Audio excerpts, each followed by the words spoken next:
Most people say they want more success, more meaning, more growth, but they never move. Why? Comfort. It's the quiet killer. It doesn't scream, it doesn't yell, it whispers. It tells you everything's fine even when it's not. It disguises itself as peace, but it rots your ambition from the inside out. It sells you a lie so well that you stop questioning it. It slowly convinces you to lower your standards, to stop pushing, to accept good enough when you were built for more. Comfort kills. It kills your dreams, ambitions, and goals. We are wired to stick with what we know. That's how the brain operates. It prefers the same routine, the same patterns, even the same problems, because they're familiar. Familiar means safe, and your brain, it's not built for growth. It's built for survival. That's why discomfort feels wrong. That's why change feels like danger. Even when you're miserable, you'll choose it over the unknown. That's the bias, the automatic preference for the current state. It's not laziness, it's instinct. But instincts are meant to be overridden. If you don't learn to challenge this wiring, you'll keep repeating the life you hate. You'll protect your patterns even if they're poisoning you.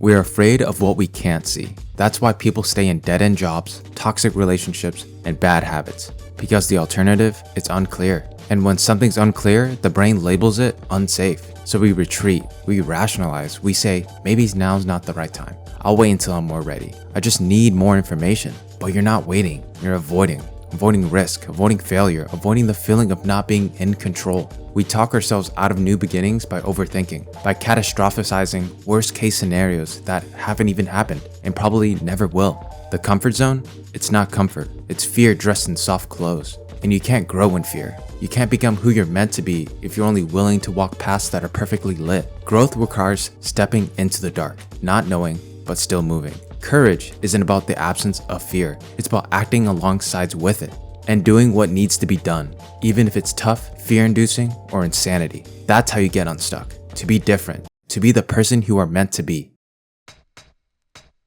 This is a lie. I've come too far to stop now. But if the direction is wrong, going further only makes it worse. People stay stuck because they've already given so much, so they keep giving time, energy, money, years of their life. They say, I can't quit now, I've already put in too much. But that's not strength, that's fear starting over. The sunk cost fallacy keeps people in careers they hate, friends that drain them, habits that no longer serve them. The truth? It doesn't matter how long you've been on the wrong path. What matters is whether you're willing to stop walking it. Letting go isn't failure, staying stuck is. Cutting your losses isn't weakness, it's wisdom. You don't drown because you fell in, you drown because you refuse to swim. And deep down, you know.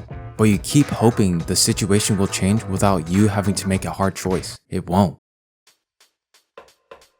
Comfort is the biggest thief of potential. It doesn't take it all at once. It bleeds it out of you, day by day. You feel tired, but not tired enough to change. You feel restless, but not desperate enough to act. So you scroll, you snack, you distract. You play life on repeat and call it normal. You tell yourself it's fine, that you're just taking a break, just relaxing. But underneath that comfort is a truth you're ignoring. You're not okay with what you are. You just don't want to face what it takes to move, because moving means changing. Changing means discomfort. And it's easier to numb yourself than it is to build yourself. It's easier to stay put than to start. And eventually, the pain of staying stuck becomes more comfortable than the pain of moving forward. That's how dreams die, not with a bang, but with a quiet decision to stay comfortable one more day. Ask yourself this: when did you stop trying? And more importantly, why haven't you started again?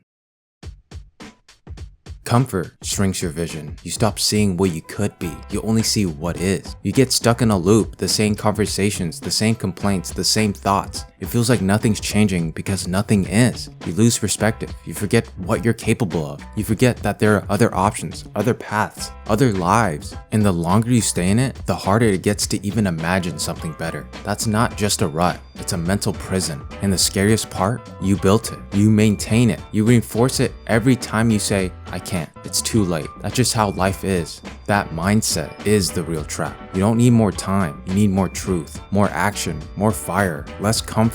When you break your routine, you break the cycle. And that's where freedom begins. Most people will never break free, not because they're incapable, but because they don't want it bad enough to suffer for it. Because that's what it takes. Suffering, pain, discomfort, doubt, risk, loss, loneliness, discipline. Most won't pay the price. They talk about growth, they'll watch videos, they'll read quotes, they get inspired. But they won't move. They'll stay where it's warm, even if it's killing them slowly. Because it's easier to survive than it is to evolve, some people would rather die in the life they hate than suffer through the life they want. You want to be free, then you've got to pay for it. And their currency?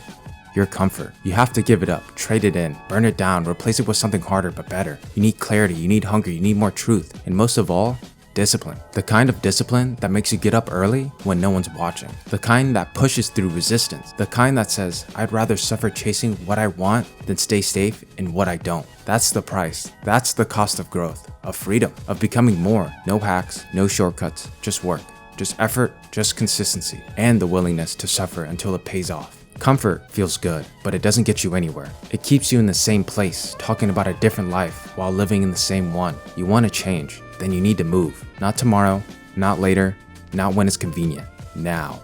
Because if you don't act, comfort will win. And if comfort wins, you stay stuck forever.